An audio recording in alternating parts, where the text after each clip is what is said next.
Qu'est-ce que tu as appris pendant toutes ces années? Au Louvre, on apprend chaque jour, on apprend chaque minute et on apprend de tout le monde. On apprend effectivement beaucoup du public.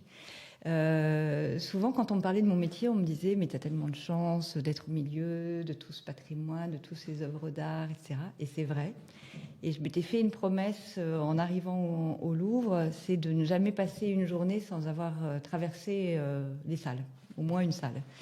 Or, en fait, le Louvre, c'est aussi un lieu de travail, donc on enchaînait des réunions, etc. Et certains jours, c'était pas si évident de trouver le temps.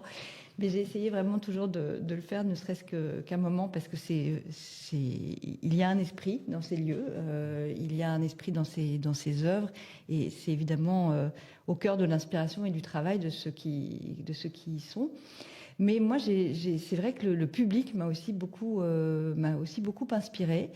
Tu parlais des Français, mais en fait, au Louvre, c'est le monde entier qui vient. C'est un privilège d'ailleurs immense.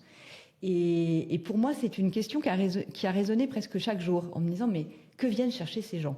Parce qu'il faut quand même se rendre compte qu'au Louvre, certains jours, c'est 30 000 personnes qui viennent. Sur une année, quand moi j'ai travaillé, c'était 10 millions de visiteurs par an. Donc c'est une ville qui se déverse sur le Louvre chaque jour. Et des gens qui viennent du monde entier, qui ont fait des heures d'avion, et qui parfois ne verront de Paris que 3 ou 4 choses, dont le Louvre.